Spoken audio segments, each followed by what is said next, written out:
예수님을 믿는 우리가 세상과 달리 가진 힘 혹은 능력이 있다면 여러분 그 중에 대표적인 것이 소망이라고 말할 수 있을 것 같습니다. 여러분 예수님 정말 제대로 믿는 사람들은 절망 중에서도 소망을 발견하게 됩니다. 왜냐하면 예수님이 우리에게 소망이시기 때문에 그렇습니다. 제가 예전에 읽었던 글 중에 하나가 좀 생각이 나는 게 있는데 뭐냐면 예수 그리스도는 믿는 자들에게 끝없는 소망이지만 예수님을 믿지 않는 자들은 소망 없는 끝을 살아간다. 이제 이런 말이 있었습니다. 여러분, 저와 여러분은 예수님 때문에 끝없는 소망을 살아가잖아요. 오늘도 소망이 있고 내일도 소망이 있어요.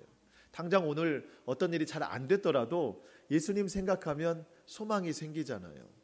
근데 예수 그리스도가 없는 인생은 소망 없는 끝이에요. 맨날 그냥 오늘도 끝났다, 어제도 끝났다, 끝날 것 같다, 이런 생각하면서 살아가는 것이죠. 여러분, 우리는 소망이 있습니다. 소망이 있어요. 소망은 뭐예요? 오늘을 견뎌낼 수 있는 힘입니다. 고난이 있어도 견뎌낼 수 있고요, 근심이 있어도 그게 기도가 됩니다. 슬픔이 찬송의 고백이 됩니다. 여러분, 우리가 참 자주 부르는 370장 찬송이 그거잖아요. 주 안에 있는 나에게 딴 근심 있으랴, 십자가 밑에 나아가 내 짐을 풀었네. 여러분, 내 인생의 고된 짐, 죄의 짐, 무거운 짐 어디다 갖다 내려놓은들 환영받을 수 있을까요? 다 가져가라고 그러죠. 왜 여기다 내려놓느냐고 그러죠. 근데 예수님은 다 가지고 오래요. 수고하고 무거운 짐진 자들아 다 내게로 와라. 내가 너희를 쉬게 하리라. 십자가 밑에 내려놓으면 이미 승리하신 그 능력으로 모든 것을 다 이기게 하신다는 뜻입니다. 2절의 고백은 더 현실적이잖아요. 그 두려움이 변하여 내 기도 되었고 전날의 한숨 변하여 내 노래 되었네. 여러분, 어제 혹시 한숨 쉬셨습니까? 오늘 노래가 될 것입니다. 근심이 있으세요? 기도로 바꾸시면 응답이 됩니다. 예수님 그런 분이세요. 맨 마지막 후렴구 가사 그거잖아요. 내 앞길 멀고 험해도 나 주님만 따라가네. 힘들고 고된 인생이지만 예수님만 믿고 따라가는 겁니다. 왜냐하면 주님이 우리의 소망이시기 때문에 그래요. 그 이름에 능력이 있습니다. 시편 62편 5절 말씀, 나의 영혼아 잠잠히 하나님만 바라라. 무릇 나의 소망이 그로부터 나오는도다. 다윗의 시편입니다. 다윗이 스스로에게 명령을 내려요. 내 영혼아 하나님만 바라봐라. 왜요? 소망이 하나님에게서 나오기 때문이다. 여러분, 이 고백은 지금 우리처럼 성전에서 평안하고 고요할 때 아주 은혜가 넘쳐나서 묵상이 잘 될 때 했던 고백이 아니에요. 이 고백 언제 했는가? 아까 그게 이제 시편 62편 5절이었거든요. 그 앞서 3절에 보면 다윗이 이런 상황을 이야기합니다. 넘어지는 담과 흔들리는 울타리 같이 사람을 죽이려고 너희가 일제히 공격하기를 언제까지 하려느냐. 지금 원수들이 다윗의 목숨을 빼앗으려고 담이 무너지는 거예요. 다 울타리가 흔들리는 거예요. 그렇게 막 공격해 오는 겁니다. 정말 위태로운 순간이잖아요. 그때 다윗은 다른 것을 소망으로 붙들지 않아요. 내 영혼아 정신 바짝 차려라. 하나님만 바라봐. 왜? 무릇 소망이 하나님께로부터 나오기 때문이다. 오직 하나님께로 소망이 나오기 때문에 어떠한 상황에서도 소망을 붙드는 겁니다. 여러분, 소망은 당장 오늘이 될 수도 있고 내일이 될 수도 있고 한참 후가 될 수도 있지만 결국 하나님이 그 뜻을 이루실 것을 믿고 신뢰하면서 오늘을 견디는 것, 그게 소망이에요. 그게 소망입니다. 여러분, 다니엘이, 우리가 지금 계속해서 다니엘을 보고 있는데 다니엘이 지금 어디에 머물러 있냐면 바벨론 땅에 머물고 있습니다. 물론 지금 그가 높은 직책에 있지만 높은 직책에 있다고 해서 그 마음이 편한 건 아니잖아요. 여러분, 바벨론은 이방 땅입니다. 포로로 붙잡혀가 있어요. 하나님 믿기를 거부하는 땅입니다. 온전히 예배를 드릴 수 없는 땅이에요. 여러분, 그런 땅에서 소망이 어디에 있을까요? 다니엘이 지금 뭐 그래도 나는 이렇게 높은 직책을 가지고 있으니까 이것을 소망으로 품고 살자 그랬을까요? 그렇지 않은 거예요. 하나님의 백성은 어디를 가든 어떤 위치에 있든 어떤 상황에 놓여 있든 하나님만 소망이 되시는 겁니다. 다니엘이 바벨론 땅에서 하나님을 소망으로 붙잡았어요. 여러분, 만약에 다니엘이 하나님 그 바벨론 땅에서 살아남기를 소망했다면 그 바벨론 땅이 원하는 대로 다 그냥 해주었겠죠. 그래, 나 이 땅에서 소망 품고 살자 했으면 그 땅에서 원하는 것들을 다 하고 살았겠죠. 하지만 다니엘은 바벨론 땅에 있었지만 그 땅을 소망으로 품지 않고 그 땅에서도 역시 하나님만 소망을 품었다는 거예요. 그게 다니엘이 살 수 있는 능력이었습니다. 저는 오늘 본문 말씀을 보고 또 말씀을 준비하면서 너무나도 당연한 진리를 좀 어렵게 깨달았어요. 그게 뭐냐면 다니엘에게 왜 하나님이 소망일까? 앞서 말씀드린 다윗이 그 위태로운 상황 속에서 왜 하나님을 붙들었을까? 왜 하나님이 소망이라고 말했을까? 왜 오늘날 우리는 예수님만 나의 소망입니다 라고 고백을 할까? 왜 그렇게 고백할까요? 또 그렇게 물어보면 쉽게 대답하기 또 어려워요. 또 상황이 굉장히 복잡해지고.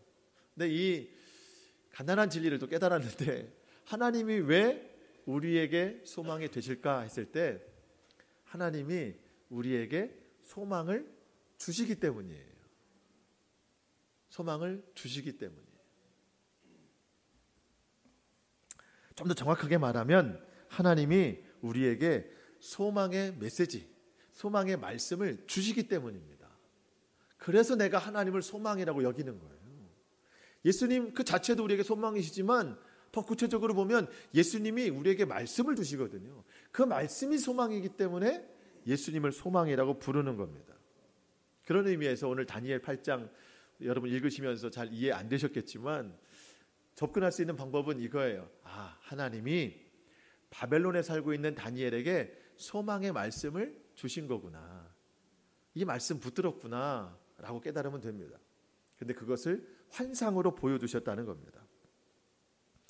제가 오늘 본문을 읽기 전에 오늘 좀 우리가 좀 정확하게 한 번 더 읽었으면 좋겠다고 말씀을 드린 이유가 앞만 봐도 지난주랑 비슷해요. 제가 보기에는. 여러분 지난주 말씀 다 기억하시라고 믿으면서 그런 전제 조건 하에 지난주에 4개의 짐승 나왔잖아요. 그렇죠? 제가 4마리라고도 안 하고 너무 회개망측해가지고 4개라고 말씀을 드렸습니다. 어떤 나라들을 상징하는 짐승들이었잖아요. 사자인데 도술이 날개가 있었고 곰, 표범 또 다른 거는 등에 뿔이 10개나 났는데 했던 복잡해졌어요. 근데 그 첫 번째 짐승이 왜 멸망했습니까? 두 번째 짐승 때문에. 그렇죠? 두 번째는요.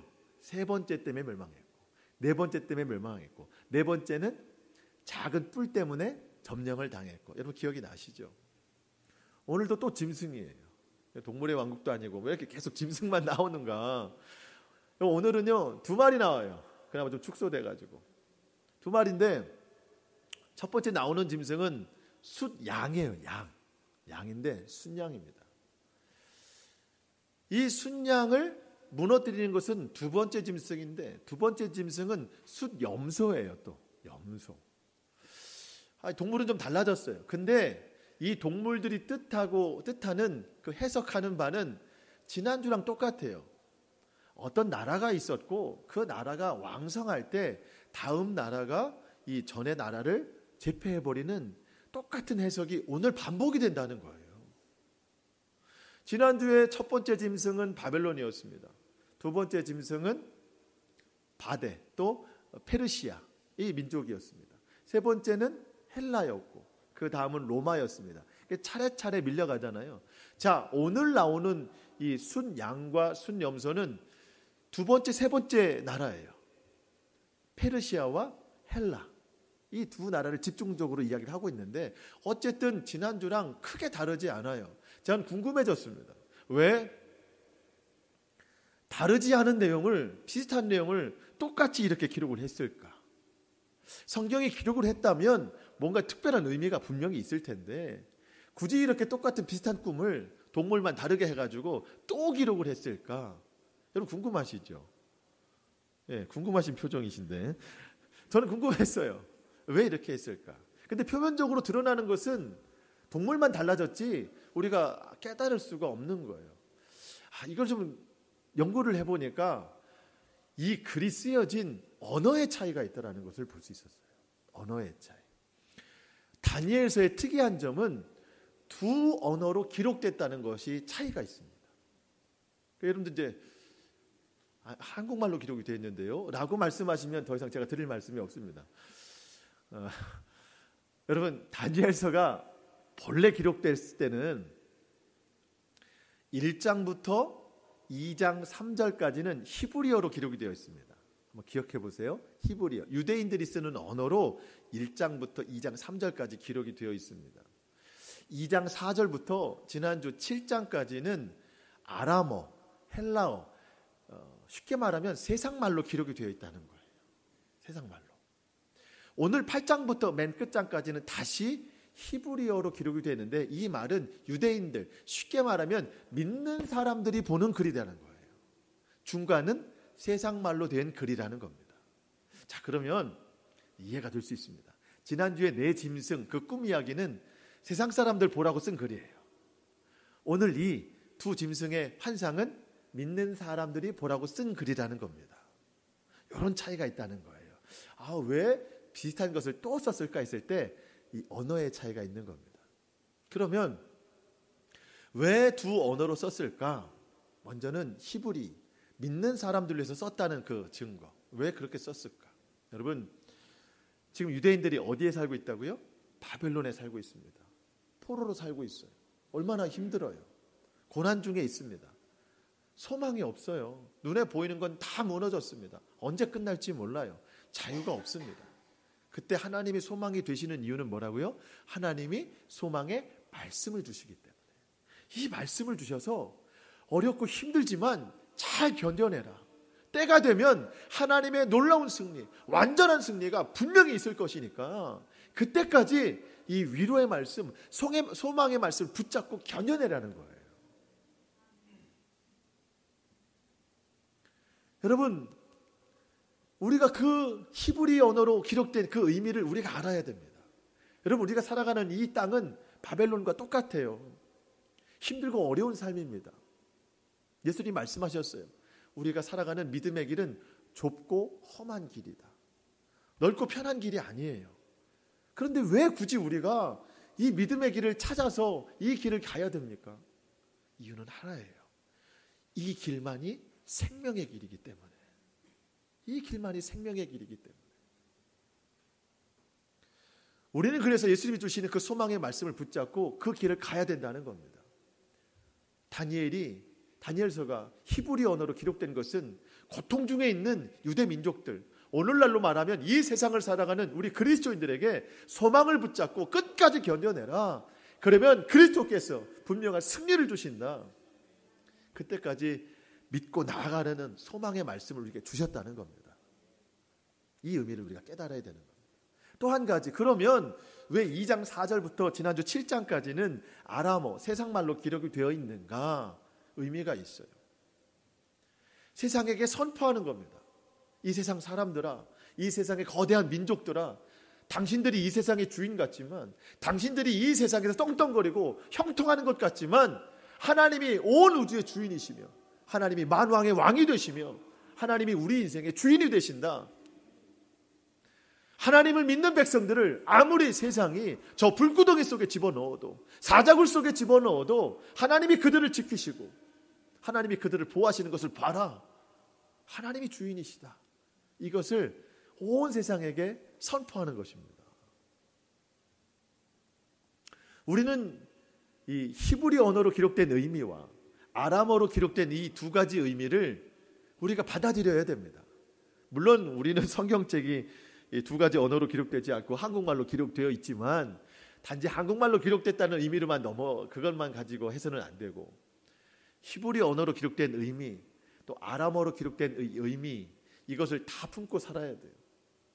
말씀드린 것처럼 이 세상 살아가는 것은 고난과 고통의 길입니다. 십자가의 길입니다.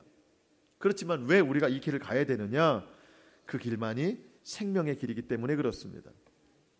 제가 앞서 찬송 중에 말씀을 드렸지만 로마서 8장 37절, 그러나 이 모든 일에 우리를 사랑하시는 이로 말미암아 우리가 넉넉히 이기느니라. 십자가의 길을 걸어가지만 나를 사랑하시는 예수 그리스도로 말미암아 그럼 우리가 넉넉히 이길 수 있습니다.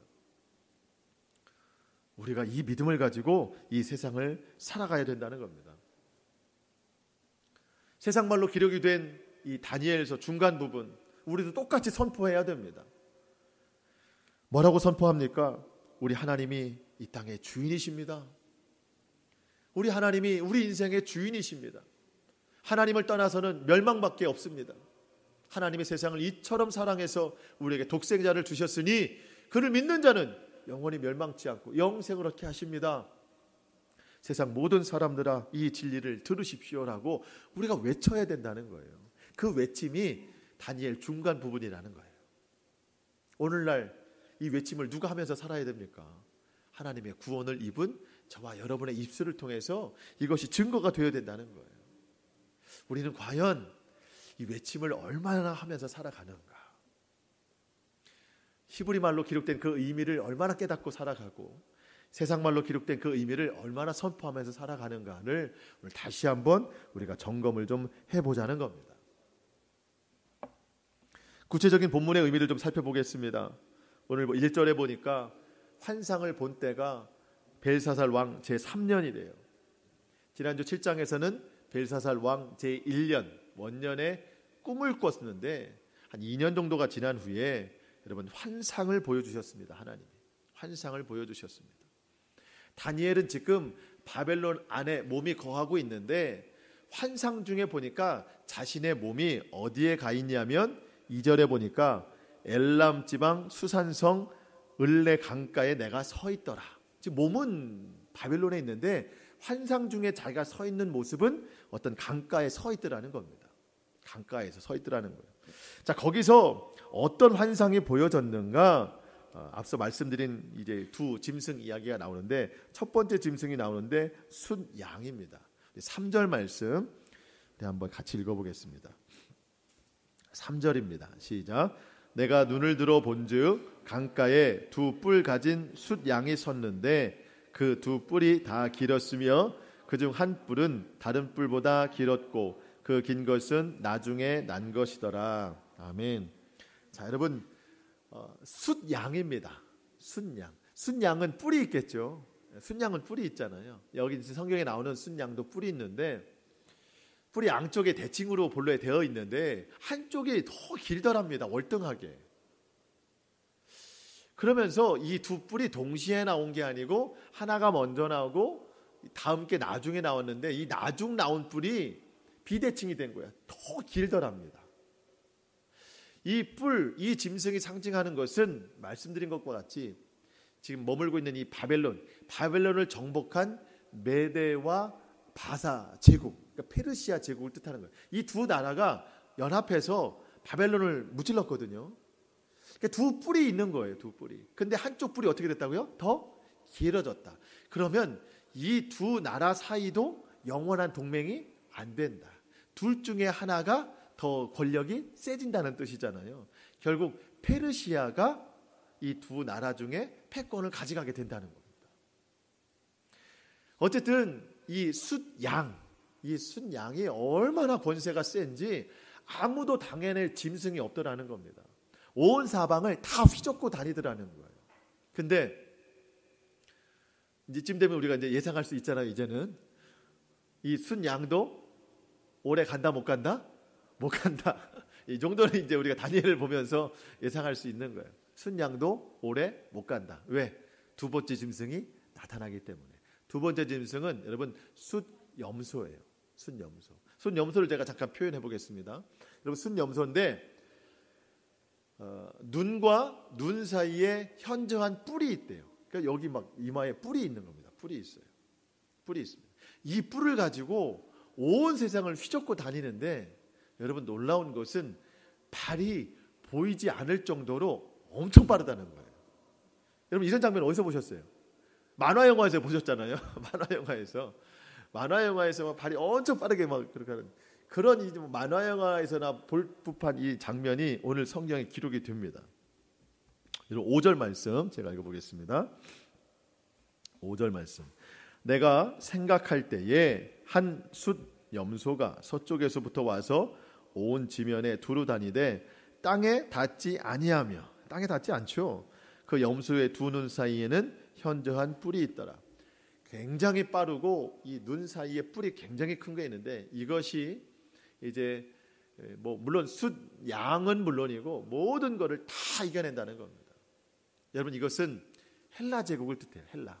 자, 여러분 알렉산더 대왕 들어보셨죠? 알렉산더가 헬라의 대왕인데, 여러분 알렉산더가 짧은 시간 안에 온 세상을 다 제패했습니다. 이 알렉산더가 죽은 나이가 32살이에요. 한 젊은 나이에 죽었어요. 근데 그때까지 짧은 기간 동안 세상을 제패한 겁니다. 그러니까 뭐 발이 보이지 않을 정도로 이런 성령으로 세상을 제패했다는 뜻입니다. 이 뿔은 알렉산더를 뜻하는데, 여러분 놀라운 것은 이 뿔이 또 잘라져요. 뽑힙니다. 알렉산더가 이제 단명한다는 뜻이죠. 그러면서 그 자리에 4개의 뿔이 다시 생깁니다. 참 복잡해요. 4개의 뿔이 다시 생기는데, 알렉산더 이후에 헬라를 다스리는 4명의 통치자가 나온다는 뜻인데, 여기까지만 나와도 괜찮은데 이 넷 중에 또 하나에서 작은 뿔이 솟아나요. 그것은 뭘까요? 4명 중에 한 사람이 통합시킨다는 뜻입니다. 근데 왜 작은 뿔인가? 그럴 만한 사람이 아닌데 그런 권세를 누린다 해서 작은 뿔이라는 거예요. 여러분 여기서 이제 이해가 되시죠? 여러분, 이토록 세상은 변해가고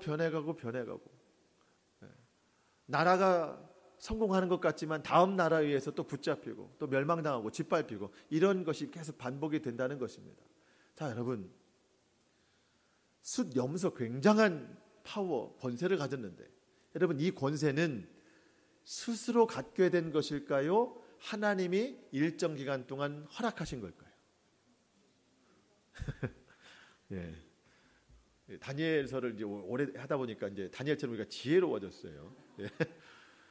여러분, 순양도 마찬가지고 순염소도 마찬가지고 자기들이 굉장한 힘의 권세를 가지고 있다고 착각하지만 결국 이것은 하나님이 그 기간 동안만 허락하신 권세예요. 여러분, 그토록 무서울 것이 없던 숫양, 2뿔을 가진 숫양, 무서울 것이 없었고 멸망치 않을 것 같았는데 왜 멸망을 당합니까? 하나님이 그 기간만 허락하신 거예요. 순염소, 이 엄청난 힘이 있는 것 같아서 더 이상은 거대한 세력이 없다라고 판단하지만 왜 무너집니까? 하나님이 거기까지만 허락하신 거예요. 거기까지만 허락하신 겁니다. 여러분, 놀라운 것은 이 순염소, 이 염소에서 4개 중에 하나의 작은 뿔이 솟아올랐는데, 여러분 이 뿔이 어디까지 올라가냐면요, 하늘까지 올라가요. 사실 뭐 우리가 상상해도 이해가 안 되죠. 하늘까지 올라가요. 하나님을 공격한다는 겁니다. 그리고 이 뿔이 하늘만 가는 것이 아니라 온 땅을 다 지배해서 성전을 무너뜨립니다. 성도들로 하여금 예배를 못 드리게 합니다. 심지어 하나님의 율법책을 다 불에 태워버립니다. 그러면서 뭐라고 얘기하냐면 나 스스로 높아졌다. 나 스스로 높아졌다. 나 스스로 강대해졌다. 이렇게 선포를 하는 거예요. 자기들이. 오늘 8절 말씀, 8장 8절 말씀. 순염소가 스스로 심히 강대하여 가더니, 이렇게 생각하는 겁니다. 아, 나 스스로 강해졌다. 11절 말씀. 또 스스로 높아져서 군대의 주제를 대적하며 그에게 매일 드리는 제사를 없애버렸고 그의 성소를 헐었으며, 종교적인 것을 다 없애버렸습니다. 예배 못 드리게 했어요. 성전을 무너뜨려 버렸습니다. 왜? 나 스스로 높아졌기 때문이다. 세상 나라들이 이런 생각을 하면서 살아간다는 겁니다. 이게 잘못된 생각이다, 착각이다 라고 하는 것을 누가 말해주냐면 다니엘의 이 환상을 해석해주는 가브리엘 천사가 말해줍니다. 가브리엘. 그러니까 이 다니엘이 이런 환상을 보면서 무슨 뜻일까 고민할 때 가브리엘 천사가 나타나더니 이 모든 것을 해석해 주는데, 그 해석의 끝에 이런 말을 해줍니다. 나 스스로 강성해졌다, 나 스스로 높아졌다 하는 그들의 말은 잘못된 것이다 하면서 여러분 24절 말씀 뒤로 조금만 넘어가 보면 24절 말씀, 그 권세가 강할 것이나 자기의 힘으로 말미암은 것이 아니며, 스스로 힘이 강해진 것이 아니다라는 뜻입니다. 누가 허락하신 것이에요? 하나님이 허락하신 겁니다. 하나님이 그 기간만 허락하신 거예요. 근데 이방 나라들은 잘 몰라요. 하나님이 우리를 이렇게 사용하셔서 힘이 세졌다, 이것을 모르고 자기들이 교만한 거예요. 내가 힘이 세서 그런 거다, 내가 더 높아진 것이다. 자, 여러분, 하나님의 뜻을 알지 못하고 스스로 강해졌다, 스스로 높아지겠다, 이렇게 외치는 인생은 참 어리석은 인생입니다. 모든 역사를 주관하시는 하나님을 빼놓고 하나님을 배제하고 스스로 강해졌다, 스스로 높아졌다 외치는 인생 역시 어리석은 인생입니다. 여러분, 우리가 이런 어리석음을 범하면 안 되는 거예요. 여러분, 우리가 예수님 믿지만 예수님을 제외시켜 놓고 내 스스로 한번 강해져 보자, 내 스스로 한번 높아져 보자, 내 스스로 한번 세상에서 성공해 보자, 내 스스로 한번 손에 쥐는 것이 많아졌으면 좋겠다. 여러분, 이렇게 외칠 때 얼마나 많습니까? 이렇게 마음먹을 때 얼마나 많아요. 내 스스로 해보겠다, 하나님을 믿으면서도. 여러분, 이런 애침은 마치 그 사람과 같은데, 그가 누구냐? 누가복음 15장에 예수님 비유로 말씀하신 아버지의 재산을 미리 받고 집을 떠나 탕진한 둘째 아들 일명 탕자의 외침과 같습니다. 아버지, 저에게 재산을 미리 주십시오. 어차피 아버지 돌아가시면 우리에게 물려줄 건데 저에게 미리 주십시오. 제가 그거 가지고 세상에 나가서 좀 잘 살고 싶습니다. 나 스스로 높아지고 싶습니다. 나 스스로 세상에 나가서 떵떵거리고 좀 살고 싶습니다. 나 스스로 강대해지고 싶습니다. 아버지 옆에 있으면 아버지처럼밖에 살 수가 없을 것 같아요. 아버지 보니 제 생각과 달라서 너무 답답합니다. 아버지 떠나고 싶습니다. 나 스스로 잘해보고 싶습니다. 이게 둘째 아들의 외침이었습니다.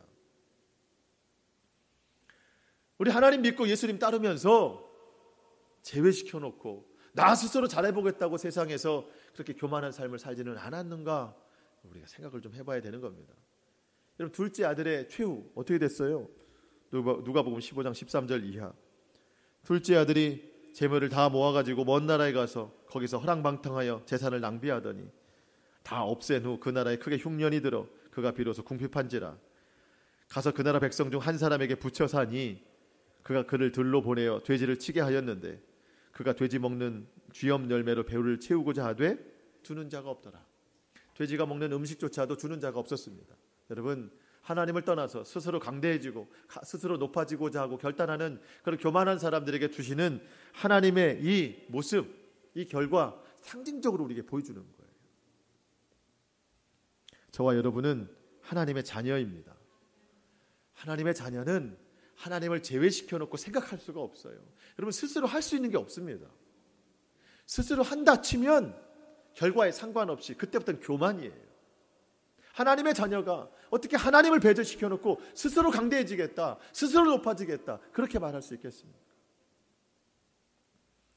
잠언 3장 34절, 진실로 그는 거만한 자를 비웃으시며 겸손한 자에게 은혜를 베푸시나니.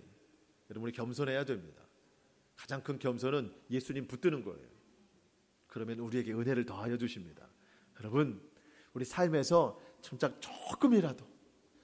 조금이라도 거만하거나 교만한 모습 나타내지 말고 겸손함으로 주의 은혜를 사모하는 저와 여러분 될 수 있기를 축복합니다.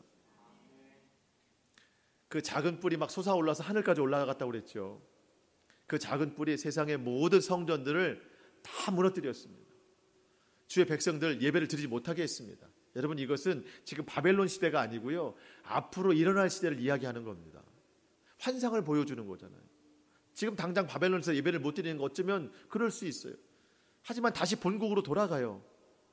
거기 가서도 예배를 못 드리는 지경에 이르는 것이죠. 왜냐하면 이방 왕들이 그렇게 성전을 다 무너뜨리고 율법책을 다 불러 태워버리고 제사를 드리지 못하도록 막아서니까. 궁금해지는 겁니다. 언제까지 이 영적 어둠의 세상을 우리가 살아가야 됩니까? 그랬더니 천사가 말하기를 14절 말씀에 2300주야까지다 라고 말합니다. 14절 말씀, 그가 내게 이르되 2300주야까지니 그때의 성소가 정결하게 되리라 하였느니라. 여러분, 2300주야, 이것은 정말 2300일을 뜻할 수도 있고요. 유대인들은 하루에 2번 예배를 드리거든요. 아침과 저녁에. 이 한 번을 하루라고 쳐요. 그러면 하루가 이틀이 되는 거죠. 우리 생각으로 보면 이틀이 되는 거예요. 그러면은 2300주야를 절반으로 나누면 며칠입니까? 2300이니까. 여러분이 맞추셨어요. 어쨌든 1000몇백일 되잖아요. 예, 1000몇백일 되잖아요. 여러분, 1000몇백일도 3년이 넘는 기간인데 짧은 기간이 아니에요. 그 기간 동안 성전, 무너진 성전, 그거를 보며 살아야 되고요. 그 기간 동안 말씀 없이 살아가야 되고, 그 기간 동안 온전한 예배를 드리지 못하고 살아가는 겁니다. 왜 이렇게 힘든 고난을 주시는가? 그 기간, 힘겨운 그 기간을 우리가 하나님 없이 살아가는 게 아니고, 하나님은 그 기간 분명히 그 후에 약속의 말씀을 다시 주시겠다고 하는 약속의 의미를 주시는 거예요. 물론 그 기간이 짧은 건 아니에요. 긴 기간입니다. 그 기간을 그래도 믿음으로 잘 버텨내면 일정 기간이 끝난 후에 하나님께서 분명한 약속을 성취하시겠다는 그 말씀인 거예요. 이거는. 여러분, 실제로 2300주야가 지나갔을 때 성전이 다시 세워졌습니다. 역사적으로 보면. 그리고 하나님의 율법책, 불에 태워졌던 그 율법책 다시 쓰여졌어요. 약속이 이루어졌다는 뜻입니다. 더 넓은 의미로 보면 예수 그리스도께서 십자가를 지심으로 장사 지난 바 되셨지만, 여러분, 부활하셔서 무너진 성전을 3일 만에 다시 세우시겠다고 하신 그 말씀을, 약속을 성취시킨 것, 그 의미로 우리가 받아들일 수 있다는 겁니다. 한마디로 이거예요. 우리 하나님은 약속을 지키시는 분이시다는 거예요. 2300주야 너무 힘든 기간입니다. 그렇지만 그 기간이 끝나면 하나님은 약속을 지키시더라는 거예요. 여러분, 그렇잖아요. 먼 길 갈 때, 명절이나 휴가 때나 먼 길 갈 때, 한참 저는 운전을 할 때 뒤에 앉아 있는 제 아들과 딸은 꼭 물어봐요. 앞으로 한 3시간 정도 걸리는 거리인데도 출발한 지 5분 만에 아빠 언제 도착해? 얼마나 걸려? 라고 물어봐요. 그러면 대략 2시간 반, 3시간 걸릴 것 같아. 꽤 긴 거리잖아요. 그러면 대략 그 시간만 참으면 도착한다는 뜻이잖아요. 길다라고 생각하면 길지만 그 시간이 끝난다라고 생각하면 기다릴 수 있는 거잖아요. 2300주야가 그거예요. 긴 시간이지만 결국 그거 끝난다는 거예요. 하나님이 약속 이루신다는 겁니다. 우리 상황으로 적용해 보고 싶습니다. 여러분, 고난이 있잖아요. 절망 중에 있잖아요. 여러분, 기도 제목 많지 않습니까? 그러면 우리가 지혜롭게 기도해야 되거든요. 하나님, 제가 절망 중에 있습니다. 고난 중에 있습니다. 정말 꼭 이겨내야 될 기도의 제목들이 있습니다. 할 때 여러분, 당장 그것을 주세요라고 기도하지 마시고요. 하나님, 약속의 말씀을 주세요라고 기도를 해야 된다는 거예요. 약속의 말씀을 주세요. 왜냐하면 우리 하나님은 약속의 말씀을 주시고 그 말씀을 지키시는 분이세요. 그럼 왜 당장 그것을 안 주시고 말씀을 주시는가? 하나님, 우리에게 필요한 건 뭘까요? 믿음이라는 거예요. 말씀을 주시면 내가 믿으면 되는 거예요. 그러면 그 약속이 성취가 된다는 겁니다. 여러분, 하나님이 아브라함에게 약속의 말씀을 주셨습니다. 말씀을 주셨어요. 당장 가나안 땅을 주신 게 아니에요. 내 말만 믿고 그냥 가. 그럼 아브라함이 그거를 믿었어요. 갔더니 그 땅이 있어요. 하나님은 말씀을 주십니다. 여러분, 기도하세요. 하나님, 제게 말씀을 주세요. 약속의 말씀을 주세요. 그리고 그 말씀을 붙들고 순종할 수 있게 해주세요. 그러면 일정 기간이 지나서 그 약속은 반드시 성취가 됩니다. 그게 2300주야의 뜻입니다. 마지막으로 드리고 싶은 말씀은 이건데, 여러분, 다니엘이 이 8장의 이 환상의 말씀을 듣고 이 엄청난 일, 앞으로 이 언제가 될지 모르는 그 엄청난 일을 이 한 몸에 받고 나서 알아 누웠어요. 그냥 침상에 누워버렸습니다. 너무 힘겨워서 누워버렸습니다. 우리 8장 27절 말씀, 8장 27절 말씀. 이에 나 다니엘이 지쳐서 여러 날 앓다가 일어나서 왕의 일을 보았느니라. 내가 그 환상으로 말미암아 놀랐고 그 뜻을 깨닫는 사람도 없었느니라. 아멘. 너무 놀랐죠. 앓다가 일어났습니다. 밀린 일들이 많았어요. 그거 하면서 다니엘이 이 환상에 대해서 기록을 해놨던 것 같아요. 왜냐하면 잊어먹으면 안 되니까. 기록된 환상을 누가 본 것 같아요. 바벨론 사람 중에. 그 뜻을 깨닫는 사람도 없었느니라. 이 다니엘이 그걸 기록해놨는데 세상 사람들은 알아요, 몰라요? 모르더라는 거예요. 여러분, 하나님의 말씀에 대해서 세상 사람들은 깨닫지 못합니다. 영적인 신비에 대해서 알려고 하지 않습니다. 왜냐하면 바벨론에만 충실하기 때문에 그렇습니다. 여러분, 그렇지만 그리스도인들은 바벨론과 같은 이 세상에서 세상 욕심을 내며 살아가는 인생이 아닙니다. 하늘의 뜻이 이 땅에 이루어지도록 그렇게 기도하면서 이루어지는데 도구로 사용되기를 소망하는 그런 인생이 바로 저와 여러분이에요. 그 하늘의 놀라운 비밀을 우리가 어떻게 알 수 있는가? 말씀을 통해서 깨달을 수 있는 겁니다. 세상 사람들은 전혀 알려고 하지 않아요. 깨닫는 사람도 없어요. 그러니까 누가 알아야 됩니까? 저와 여러분이에요. 하나님의 자녀들입니다. 그래서 하나님의 자녀들은 하나님의 말씀을 즐거이 보고 또 들어야 됩니다. 깨닫기를 힘써야 됩니다. 그 말씀에 순종해야 됩니다. 여러분, 우리는 평생토록 복 받기를 소망하잖아요. 여러분, 복 받아야 됩니다. 여러분, 근데 성경이 말하는 진짜 복 있는 인생 누구인가요? 시편 1편 1절 말씀. 복 있는 사람은 악인들의 꾀를 따르지 아니하며 죄인들의 길에 서지 아니하며 오만한 자리에 앉지 아니하고. 누가 이런 분별을 가질 수 있습니까? 오직 여호와의 율법을 즐거워하여 그 율법을 주야로 묵상하는 자로다. 하나님의 말씀을 붙잡고 사는 사람은 죄인의 길에 가지 않습니다. 오만한 자리에 가지 않아요. 그게 복 있는 사람입니다.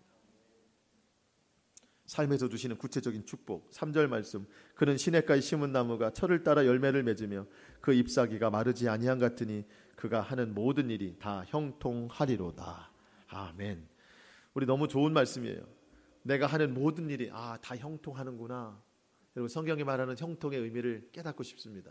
성경이 말하는 형통은 하나님과 함께 하심. 하나님과 함께 하심. 하나님이 늘 함께하는 인생이에요. 그러니 오만한 길에 가지 않아요. 죄인의 길에 가지 않아요. 그러니 복받는 인생입니다. 누가 이런 인생 산다고요? 오직 여호와의 율법을 주야로 묵상하는 자. 하나님 말씀 깨닫는 자. 세상 사람들은 이런 축복 간구하지 않습니다. 왜? 말씀을 깨닫지 않기 때문에. 하늘의 신비를 모르기 때문에 그렇습니다. 우리는 알아요. 그리고 깨닫습니다. 우리가 이러한 성령이 주시는 진짜 축복, 진짜 형통의 은혜 받기를 소망합니다. 여러분, 하나님의 약속은 분명히 이루어집니다. 오늘 너무 힘들고 고통스럽게 있고 또 정말 풀리지 않는 그런 수수께끼 같은 인생을 살아갈 수도 있지만 하나님의 약속의 말씀을 붙잡고 기도하면 정해진 때에 하나님 분명히 이루어 주십니다. 그 약속 말씀 붙잡고 끝까지 승리하는 저와 여러분의 모든 인생 될 수 있기를 주님의 이름으로 축원합니다. 아멘.